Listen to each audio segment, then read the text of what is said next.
श्री सद्गुरु महाराज की जय। श्री सद्गुरु महाराज की जय। प्रभु प्रेमियों, महर्षि में ही सत्संग सुधा सागर से प्रवचन नंबर 5 का पहला भाग हम लोग सुन चुके हैं। आइए अब दूसरे भाग को सुनते हैं। श्री सद्गुरु महाराज की जय। चित्त वृत्तियों के या ख्यालों के रोकने के विषय में अब विशेष प्रकाश डाला जाता है। द्वै बीजे चित्त वृक्षस्य प्राणस्पंदन वासने एकस्मिश्च तयोः क्षीणे क्षिप्रम द्वे अपि नश्यतः। अर्थ, चित्त रूपी वृक्ष के 2 बीज हैं, प्राण स्पंदन और वासना। इन दोनों में से एक के क्षीण हो जाने से दोनों ही नाश को प्राप्त होते हैं। व्याख्या: जैसे एक बीज में 2 दालें होती हैं, उसी प्रकार चित्त के बीज की 2 दालें प्राण स्पंदन और वासना हैं। इसमें एक तो प्राण, दूसरा प्राणवायु, ये 2 बातें हैं। फेफड़े में संकोचन विकासन होता है, इसी से श्वास प्रश्वास की क्रिया होती है। संकोचन विकासन की जो शक्ति है वह प्राण है। चेतन शक्ति ही प्राण है। फेफड़े से इसको विशेष संबंध है। जिस वायु को प्राण से संबंध हो उसे प्राण वायु कहते हैं। यहाँ प्राण स्पंदन को बंद करने के लिए कहा गया है। यह कैसे होगा? किसी हिलती हुई चीज पर आप बैठिए। अगर आप में विशेष शक्ति नहीं रही तो आप भी हिलिएगा, किंतु आप में विशेष शक्ति हो तो हिलती हुई चीज को भी आप बैठा देंगे। इसी प्रकार वायु का हिलना बंद हो सकता है, रुक सकता है। वायु को सम रखना अर्थात सुषुम्ना में वायु रखना, जो श्वास को नासापुट के भीतर रखता है तो उसको ध्यान अच्छा लगता है।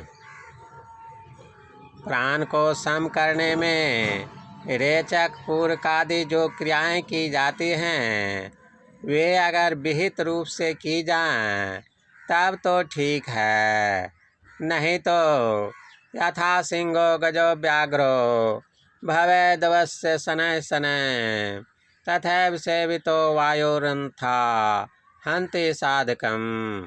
शाण्डिल्योपनिषद। अर्थात जैसे सिंह, हाथी और बाघ धीरे धीरे काबू में आते हैं, उसी तरह प्राणायाम वायु का अभ्यास कर वश में करना भी किया जाता है। प्रकारांतर होने से वह अभ्यासी को मार डालता है। दूसरी बात, केवल ध्यानाभ्यास से प्राण स्पंदन का निरोध हो जाएगा। वासना आती है, हटाते हैं। चित्त वृत्ति भागती है, उसको संभाल कर स्थिर रखते हैं। यही बारंबार की जो कोशिश होती है, इसी को प्रत्याहार कहते हैं। इसी को बारंबार करते करते कुछ न कुछ काल अवश्य ठहरेगा, यह धारणा होगी। तब जब धारणा देर तक रहेगी, वही असली ध्यान होगा। यह ध्यानाभ्यास निरापद है, किंतु प्राणायाम सापद है। किसी बात को मन लगाकर सोचिए तो सांस की गति मंद पड़ जाती है। कोई चंचल काम करने पर, काम क्रोध आदि से उत्तेजित होने पर श्वास की गति तीव्र हो जाती है। मन की स्थिरता में श्वास भी स्थिर होता है। मन को कितनी दूरी पर स्थिर करने से प्राण की गति रुकती है, यह भी लिखा है। द्वादशाङ्गुलपर्यन्ते नासाग्रे विमलेम्बरे संविदृष्टि प्रशान्त्यां प्राणस्पंदो निरुध्यते। सांडिल्योपनिषद। अर्थात जब ज्ञान दृष्टि सुरथ चेतन वृत्ति नासाग्र से 12 अंगुल पर स्वच्छ आकाश में स्थिर हो तो प्राण का स्पंदन रुद्ध हो जाता है। इन दोनों प्राण स्पंदन बंद करने तथा वासना परित्याग करने में जो अच्छा लगे कीजिए। अगर आपदा से लड़ना झगड़ना है तो प्राणायाम कीजिए। अगर लड़ना झगड़ना नहीं है तो ध्यानाभ्यास कीजिए। अवासनात् वात सत्सत्सं यदा नो मनुते मनः अमनास्तथा तदोत्तेति परमोपसंप्रदा।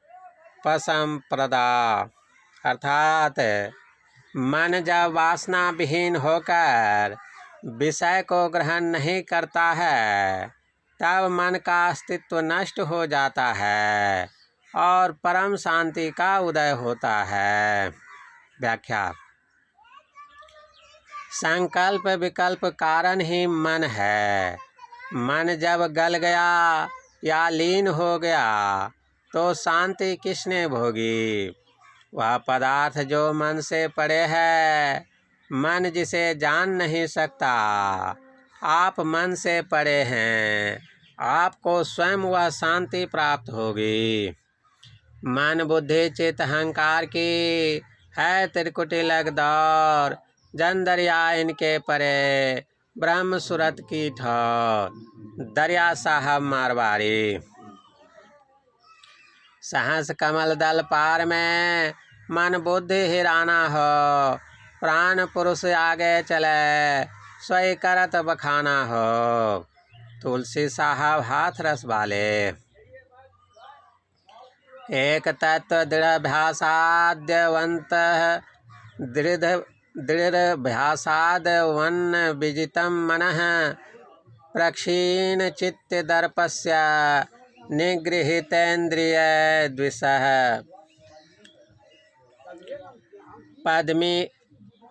पद्मिमन्य इव हेमंते क्षीयन्ते भोगवासना। अर्थ।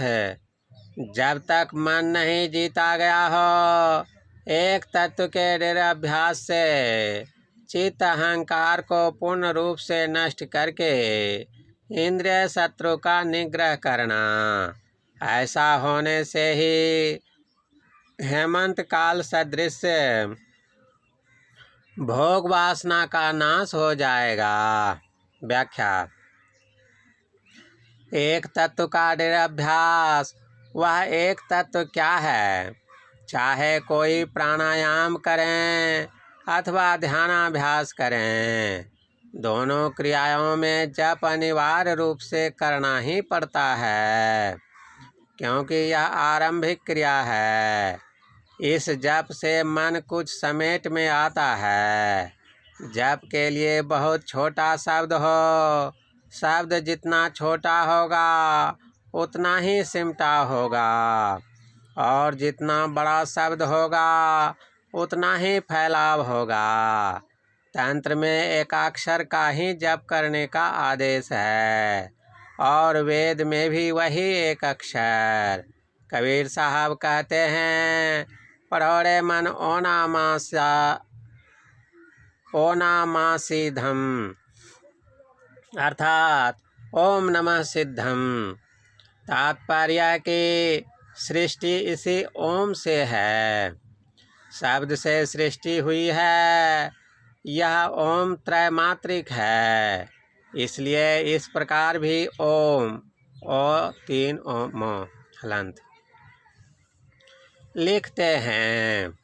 इसको इतना पवित्र और उत्तम माना गया है कि इस शब्द के बोलने का अधिकार अमुक वर्ग को ही होगा, अमुक वर्ग को नहीं। इतना प्रतिबंध लगाया। इतना प्रतिबंध लगाया गया कि बड़े ही कहेंगे, संतों ने कहा, कौन लड़े झगड़े, सतनाम ही कहो, राम नाम ही कहो आदि। बाबा नानक ने ओम का मंत्र ही पढ़ाया, एक ओम सतगुरु प्रसादी, और कहा, चहो वर्णा को दे उपदेश। यह ईश्वरी शब्द है, किंतु हम लोग इसका जैसा उच्चारण करते हैं वैसा यह शब्द सुनने में आवे, ऐसा नहीं। यह तो आरोप किया हुआ शब्द है। जिसके मत में जैसा आरोप होता है, जैसे पंडुक अपनी बोली में बोलता है, किंतु कोई उस कुकुम और कोई उसी शब्द को एके तुम आरोपित करता है, किंतु यथार्थतः इस ओम को अलौकिक भाषा में नहीं ला सकते। यह तो अलौकिक शब्द है। इस अलौकिक शब्द को लौकिक भाषा में प्रकट करने के लिए संतों ने ओम कहा है, क्योंकि जिस प्रकार वह अलौकिक ओम सर्वव्यापक है, उसी प्रकार यह लौकिक ओम भी शरीर के सब उच्चारण स्थानों को भरकर उच्चरित होता है। इस प्रकार का कोई दूसरा शब्द नहीं है जो उच्चारण के सब स्थानों को भरकर उच्चरित हो सके। इसी शब्द का वर्णन संत कबीर साहब इस प्रकार करते हैं, आदि नाम पारस है, मन है मैला लो, परसत ही कंचन भया, छोटा बंधन मोह। शब्द शब्द सब कोई कहे, ओ तो शब्द विदे, जिह्वा पर आवे नहीं, निरख परख कर दे। शब्द शब्द बहु अंतरा, सार शब्द चित देव, जा शब्द साहिब मिले, स्वयं शब्द गहिले। आदि नाम वा शब्द सर्वव्यापक है। इसी प्रकार एक शब्द लो जो उच्चारण के शब्द स्थानों को भरपूर करे, तो संतों ने उसी को ओम कहा तथा इसी शब्द से उस आदि शब्द ओम का इशारा किया। यह जो वर्णात्मक ओम है, जिसका मुंह से उच्चारण करते हैं, यह वाचक है, तथा इस शब्द से जिसके लिए कहते हैं वह वाच्य है, तथा उस परमात्मा के लिए वह भी वाचक है तथा परमात्मा वाच्य है। तो इस एक शब्द का दृढ़ाभ्यास, एक तत्व का दृढ़ाभ्यास करना है। पहले वर्णन हो चुका है कि जप में जो शब्द जितना छोटा होता है, उससे उतना ही विशेष सिमटाव होता है। इसलिए किसी एक छोटे शब्द का जप करो, फिर जप छोड़कर स्थूल ध्यान कीजिए। स्थूल ध्यान वह है जिसमें आपकी पूर्ण श्रद्धा हो। यह एक शब्द का जपना तथा एक रूप का ध्यान करना भी एक तत्व का अभ्यास करना है, किंतु जब आप सोचिएगा तो मालूम होगा कि इस एक रूप में भी अंग प्रत्यंग हैं। तो अंग प्रत्यंग होने के कारण इसमें भी पूर्ण सिमटाव नहीं होगा, फैलाव ही रहेगा। इसलिए इससे आगे कुछ दूसरा और होना चाहिए, जिसमें फैलाव न होकर पूर्ण सिमटाव हो। इसके लिए कबीर साहब ने कहा, सुन ध्यान सबके मन माना, तुम बैठो आत्म स्थाना। श्रीमद् भागवत स्कंद 11 में भगवान श्री कृष्ण ने उद्धव से कहा है, सब और फैले हुए चित्त को खींचकर एक स्थान में स्थिर करे और फिर अन्य अंगों का चिंतन न करता हुआ केवल मेरे मुस्कान युक्त मुख का ही ध्यान करे। मुखारबिंद में चित्त के स्थिर हो जाने पर उसे वहाँ से हटाकर आकाश में स्थिर करे। शून्य ध्यान किसे कहते हैं? शून्य में भी एक जगह होनी चाहिए। वह ऐसा विलक्षण स्थान है जिसका स्थान तो है किंतु परिमाण नहीं। वह क्या है? बिंदु। स्थूल में उसको चिन्हित नहीं कर सकते। अपने को जब कोई उस स्थान पर रखेगा जिसका स्थान है, परिमाण नहीं, तब वहाँ पर पूर्ण सिमटा होगा। यही एक तत्व का निरभ्यास है। इसमें हेमंत काल के कमल पत्रवत भोग वासना का नाश हो जाएगा। जप और स्थूल रूप ध्यान स्थूल साधन है। इसका अभ्यास करके तब सूक्ष्म ध्यान करे, क्योंकि मोटे अक्षर के लिखे बिना बारीक अक्षर नहीं लिख सकते। चित्त एकाग्रयाद्यतो ज्ञान मुक्तम समुपजायते तत् साधन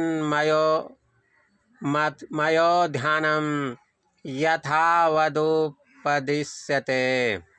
अर्थ: ध्यान का कारण जिससे ज्ञान तथा मुक्ति उपजती है,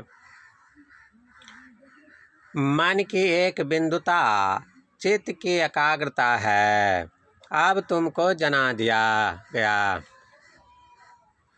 व्याख्या: ध्यान से ज्ञान तथा ज्ञान से शांति उपजती है।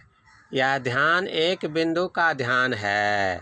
एक बिंदुता होने से मन का हिल डोल बंद हो जाएगा। यहाँ पूर्ण सिमटा होगा। यह क्रिया कैसे होगी? दो रेखाओं के मिलन पर एक बिंदु होता है। अपनी आँखों की दोनों धाराओं को एक बनाइए। दृष्टि का बहुत संकोचन होना चाहिए। एक फैली हुई दृष्टि होती है जिसका व्यवहार हम लोग बराबर करते हैं तथा इसका फल भी देखते हैं। दूसरी सिमटी हुई दृष्टि होती है। सिमटी हुई दृष्टि वह है जिस चीज को देखना चाहें केवल वही अवलोकित हो, दूसरी चीज नहीं। यह असली देखना या सिमटी हुई दृष्टि है। जैसे तीर तथा बंदूक का निशाना करने वाला लक्ष्य वस्तु के अतिरिक्त और कुछ नहीं देखता। एक बार आचार्य द्रोण कौरवों तथा पांडवों को संग लेकर वन में भ्रमण करने के लिए निकले। दोनों ने वृक्ष पर बैठी हुई चिड़िया की ओर संकेत कर अर्जुन के अतिरिक्त सब भाइयों को लक्ष्य पर निशाना करने कहा। बारी बारी से लक्ष्य करते समय द्रोण उन सब से पूछते जाते थे, कहो क्या देखते हो? एक ने कहा, वृक्ष, डालियां तथा पत्तों सहित चिड़िया। आचार्य ने उसे हटाकर दूसरे से पूछा, तुम क्या देखते हो? दूसरे ने उत्तर दिया, डालों के सहित पक्षी को। एवं प्रकार से एक एक करके सबसे पूछते गए, किंतु किसी ने ठीक उत्तर नहीं दिया। और अंत में अर्जुन को लक्ष्य पर निशाना करने कहा और पूछा, तुम क्या देखते हो? उन्होंने उत्तर दिया, मैं केवल चिड़िया को देख रहा हूँ, इसके अतिरिक्त और कुछ नज़र नहीं आता। आचार्य ने कहा, तुम्हारा निशाना ठीक है। निशाना इसी प्रकार होना चाहिए। उपर्युक्त घटना के पहले ही एक बार द्रोण ने स्वयं अपने निशाने का परिचय दिया था। एक बार कौरव तथा पांडव सब भाई मिलकर गेंद खेल रहे थे। संयोगवश गेंद कुएं में गिर पड़ा। अब इन लोगों को कुएं से गेंद निकालने का कोई उपाय नहीं सूझ रहा था। उसी समय द्रोण उसी होकर वहां आ निकले। इन लोगों ने उनसे गेंद निकाल देने की प्रार्थना की। द्रोण ने एक सीकी से गेंद में मारा, पुनः सीकी के पेंदे में दूसरी सीकी से, एवं प्रकार सीकी की पेंदे को सीकी से छेदते हुए कुएं के ऊपर तक सीकी का छोर लगा लिया और गेंद को निकालकर उन लोगों को दे दिया। सीकी के पेंदे में सीकी मारना दृष्टि को कितना महीन करना है। इनकी दृष्टि कितनी सिमटी हुई थी। अपनी दृष्टि को इस प्रकार सूक्ष्म बनाओ। इतना कह देने पर भी गुरु के संकेत की आवश्यकता रह जाती है। कहे कबीर चरण चित राखो, जो सुई में डोरा रे। एक बिंदुता से पूर्ण सिमटा होगा, इससे ऊर्ध्व गति होगी। ऊर्ध्व गति में एक तल से दूसरे तल पर की गति होगी। इस तरह माइक सब आवरणों के पार होना हो सकेगा। कैवल्य प्राप्त होगा, ईश्वर दर्शन होगा। जैसे आँख की पट्टी खोले बिना कोई चीज नहीं देख सकते, उसी प्रकार शरीर और माया की पट्टी उतारे बिना परमात्मा का दर्शन नहीं हो सकता। इस माया की पट्टी अथवा चश्मे को उतारने के लिए शारीरिक श्रम की आवश्यकता नहीं। यह कोई कठिन कार्य नहीं। इसके लिए चाहे पलंग पर बैठकर या जमीन पर बैठकर किसी प्रकार भी अभ्यास कर सकते हैं। इसमें घर बार छोड़ने की आवश्यकता नहीं। कोई घर के काम धंधों को छोड़कर केवल इसी को करे तो नहीं होगा, क्योंकि मन उतना समेटा हुआ नहीं है कि हर समय इसी को करता रहेगा। इसलिए घर गृहस्थी के कामों को करते हुए भजन करें। सदाचारी बने, अर्थात व्यभिचार, चोरी, नशा, हिंसा और झूठ, इन 5 पापों से अपने को पृथक रखें। अपने को इन पापों से बचावें। एक ईश्वर पर विश्वास करें। मोरदास कहाय नरासा, करे तो कहूँ कहाँ विश्वासा। ऐसा नहीं होना चाहिए। उनकी परमात्मा की प्राप्ति अपने अंदर में होगी, बाहर में नहीं। यह दृढ़ निश्चय रखना चाहिए। बाहर में इंद्रियगम पदार्थ है, अंदर में इंद्रियगम पदार्थ नहीं है। आँख का विषय रूप है, इससे शब्द ग्रहण करना चाहे तो नहीं हो सकता है। जिस इंद्रिय का जो विषय है वह उसी को ग्रहण करेगी। उसी प्रकार परमात्मा इंद्रिय गम पदार्थ नहीं है, आत्मगम्य है। इसलिए ईश्वर भजन करने का ऐसा यत्न होना चाहिए कि कैवल्य दशा प्राप्त कर ले। फिर उसे कहीं खोजना नहीं होगा, वह तो प्राप्त ही है। सत्संग के द्वारा कर्म में प्रेरणा होती है, इसलिए सत्संग नित्य करना चाहिए। गुरु की सेवा करनी चाहिए, क्योंकि इसके बिना अध्यात्म पथ में चलना असंभव है। किंतु गुरु होना चाहिए। गुरु गाय बैल नहीं, जो सन्मार्ग पर चलाता हो, जिस ज्ञान का उपदेश करता हो, उसके मुताबिक चलता हो। अगर ज्ञानोपदेश के मुताबिक चलता नहीं है तो वह नीचे गिर जाता है। उसके संग से अच्छा रंग नहीं लगेगा। नित्य ध्यानाभ्यास करना चाहिए। ये 5 विधि कर्म हैं, इन्हें नित्य करना चाहिए। यह प्रवचन श्री रामचंद्र जी अष्टाना के निवास पर, ग्राम तारवा, पोस्ट शाहगंज, उत्तर प्रदेश में दिनांक 17/1/1951 ईस्वी के सत्संग में हुआ था। श्री सद्गुरु महाराज की जय। श्री सद्गुरु महाराज की जय।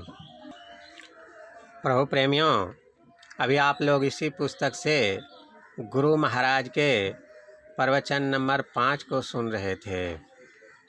यह पुस्तक सत्संग ध्यान ऑनलाइन स्टोर से आप मंगा सकते हैं। श्री सद्गुरु महाराज की जय। इसके साथ ही गुरु महाराज के अन्य साहित्य एवं सत्संग ध्यान से संबंधित अन्य सामग्री भी आप सत्संग ध्यान स्टोर से ऑनलाइन मंगा सकते हैं। जय गुरु महाराज, जय गुरु महाराज।